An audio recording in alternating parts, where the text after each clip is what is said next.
The communist Biden administration, and as we all know, Biden is not running things. We have a group of communists that have infiltrated the U.S. government, just like Klaus Schwab has mentioned.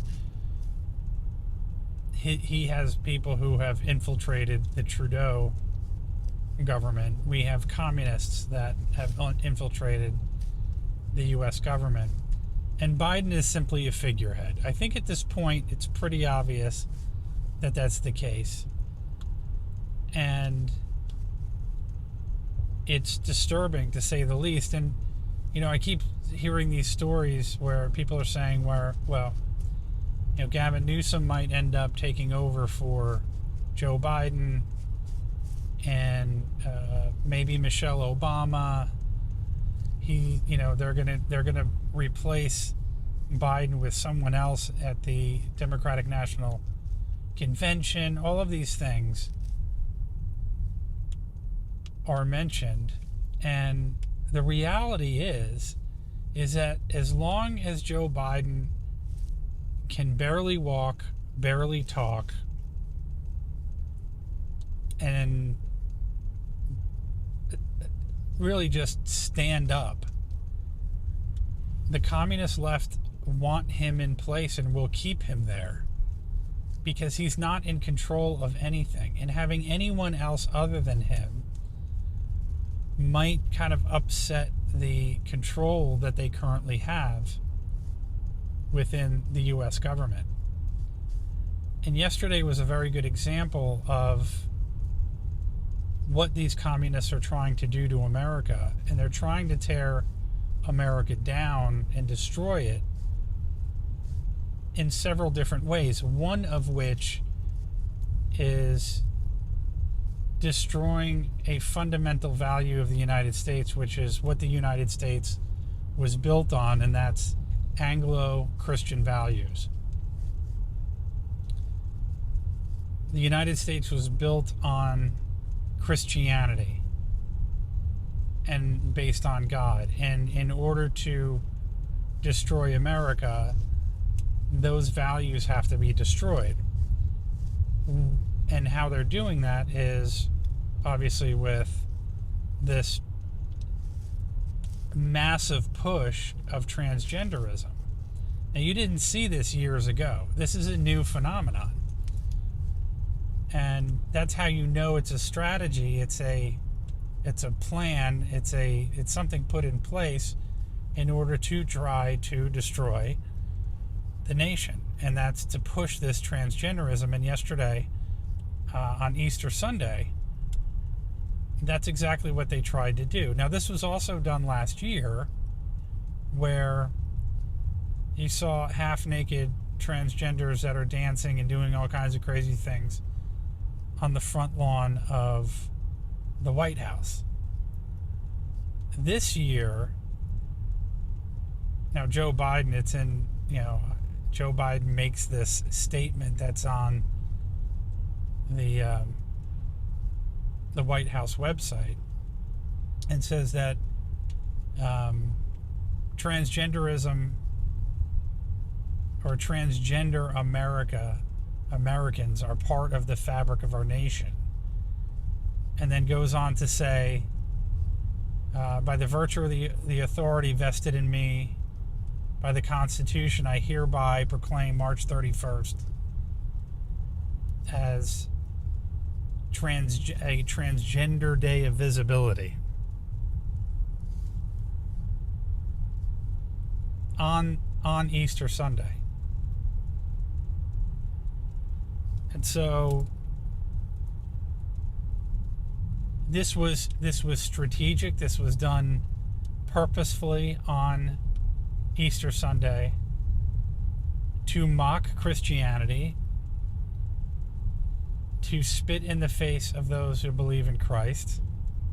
And this has been a very interesting last few weeks or months, because you have this fight between Candace Owens and the Daily Wire, specifically Ben Shapiro, related to the term Christ is King. Now, all of a sudden, Christ is King is no longer allowed to be said, and if you do, you're an anti-Semite. And those of you who don't know, Ben Shapiro and the Daily Wire fired Candace Owens because, well, they didn't give specific reasons why.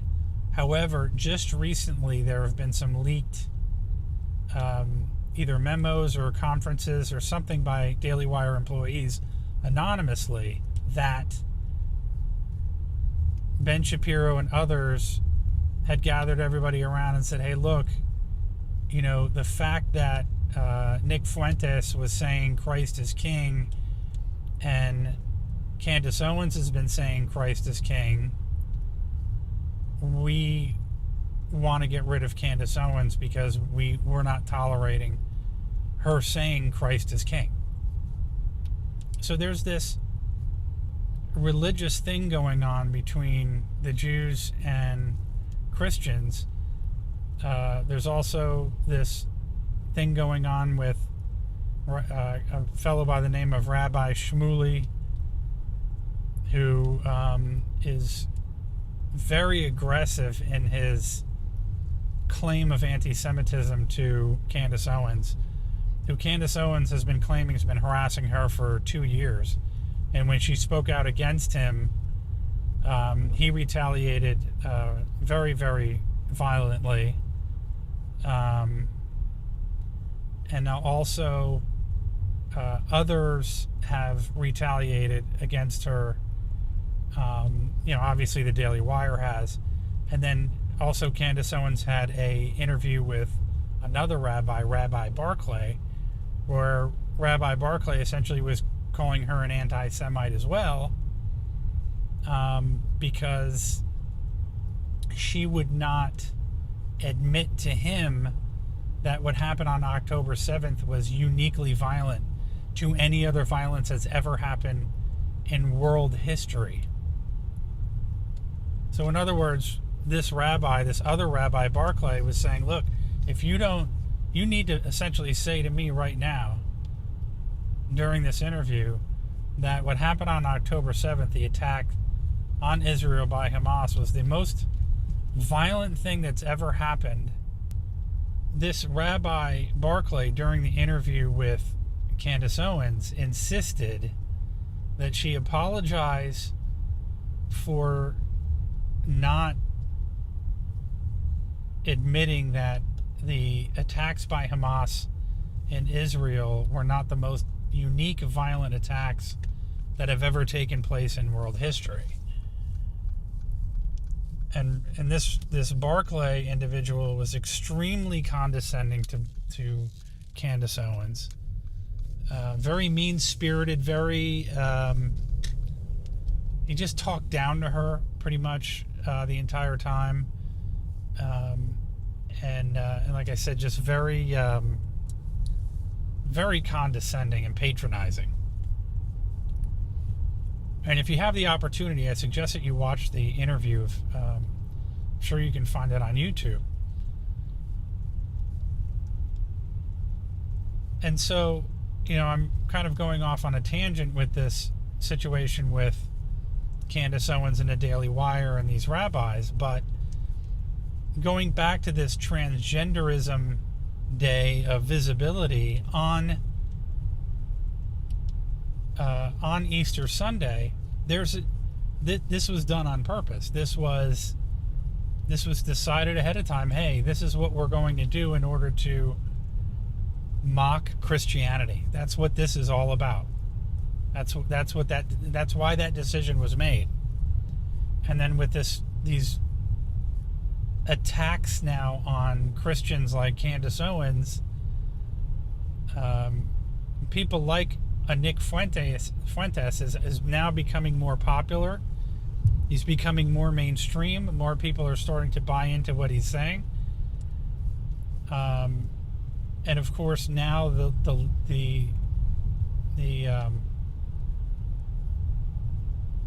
people like at the Daily Wire and Jewish elite are getting more and more, seemingly getting more and more threatened, to where I'm not sure if this has anything to do with the Biden administration's decision to mock Christianity. It's definitely has a communist theme to it, but it just seems ironic with all of the stuff that's going on with Candace Owens and these rabbis, and there seems to be this kind of, and then also what's going on with Israel and Palestine. Israel seems to have now almost every nation and everyone really turning against them because of what they're doing in Palestine. And I think that Israel, in my opinion, has now said, we don't care what anybody thinks. We are going to do what we think that we need to do. Even if it's over the top and uncalled for and over the line, we're doing it anyway. And we don't care what anybody thinks. We don't care what anybody says. And if you do have a problem with it, you're an anti-Semite. And I think people are getting sick and tired of the whole anti-Semitic word, because it's no different than you being called a racist nowadays.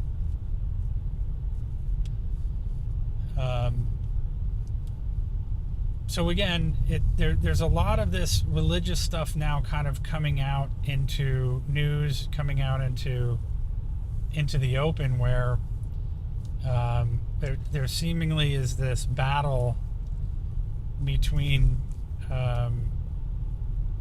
Judaism and Christianity, between atheism and Christianity, and you're starting to see more people talking about on Twitter, like Sodom and Gomorrah was trending yesterday.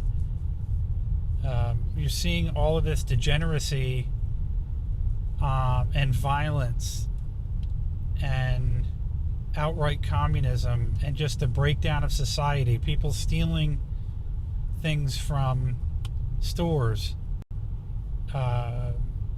women getting punched in the head in New York City over and over and over again, and seemingly not having, I mean, they're more worried about putting it on their TikTok account rather than letting people know who the perpetrators are, so other women don't have to deal with the same violence. And then having people in New York City, after being interviewed, there's this kid, Nick Shirley, is going around interviewing people in New York, and they're like, who are you going to vote for? And they're like, oh, we're voting for Joe. The first guy says, I'm voting for Joe Biden. And you look at it and you go, what, you've got to be kidding me. With the migrant crisis, with the flood of illegal immigrants that's coming in, that is absolutely overwhelming the city and overwhelming the country, you're going to vote for Biden again? And so there's just so many crazy, wild things that are happening that it's not a surprise that that religion is being brought up in the conversation now, because it's almost like it's the revelation. It's almost like the end of times are coming. Now, I think we've been through all of these things before in history, and we've gotten through them, and I think we will again, but we're dealing with evil that we haven't seen in a very long time, and we're also dealing with a populace, especially in the United States, that has gone through life with their head buried in the sand. They don't want to get involved. They're hoping that they can stay hidden behind the tree, and that they'll be the last ones that they come for. And I've got news for you. You can pay attention to your basketball games. You can bury your head in the sand. You can pretend nothing is going on. but at some point it's going to affect you. It's going to affect you personally. It's going to affect somebody in your family. You can't ignore all of the crime that's going on. You can't ignore the mocking of Christianity, the craziness of the transgenderism, the debauchery, the degeneracy, the homosexuality. It's one thing to be homosexual. It's another thing to talk about it so much that you know that it's being used to mock Christianity. The violence, the theft, the pure lack of customer service from companies anymore. I mean, companies now are in existence to make their lives easier as opposed to their customers. You see what's going on with Donald Trump, the endless, ridiculous trials that he's having to go through, and it's law. We all know it's lawfare. We all know it's election interference. It just depends on what side you're on whether you understand that or not.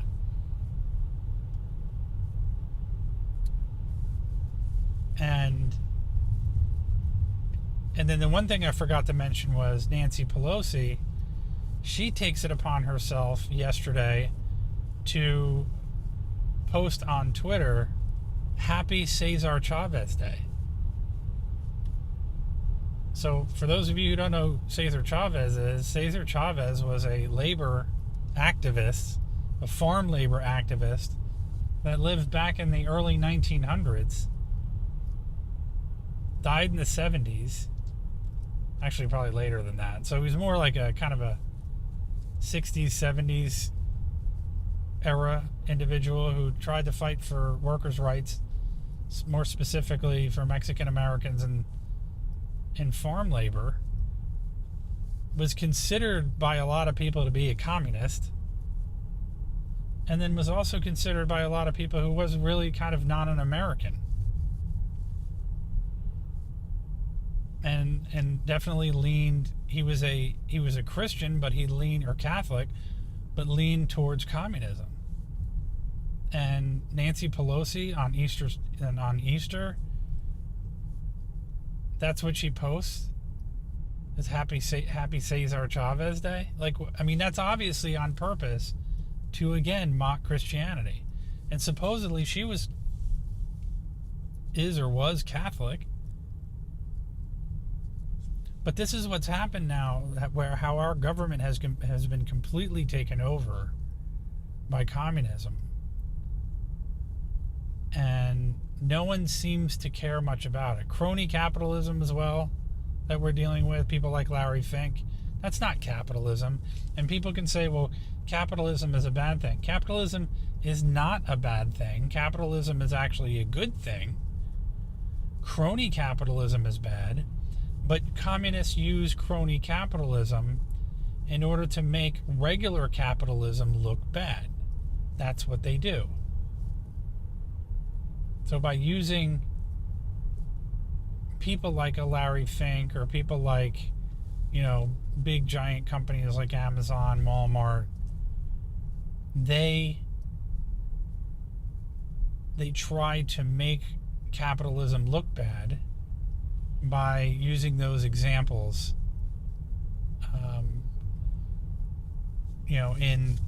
in their discussions and everything else. But yesterday was, it should have been a day where everybody was celebrating, being with family, doing all the stuff they were, should be doing, praising the Lord. And instead it was mocked and ridiculed by the people that are currently in the White House. And that is completely against what this nation was built upon. And the people who are doing this are the ones who want to destroy the nation. And by destroying the nation, you tear down the building blocks of the nation. And the building blocks of the nation is Christianity. And that's what they were doing yesterday. And so I certainly hope that more and more people are taking notice of this, are taking offense to this, and starting to realize now that the communists don't care. They do not care what you think. They do not care that they are right out in front of your face now, mocking you, mocking your religion, mocking the foundation of the building of this country, and are purposefully going out of their way to prop up Joe Biden and keep him in office as long as they possibly can in order to continue this horrific agenda of destroying the country.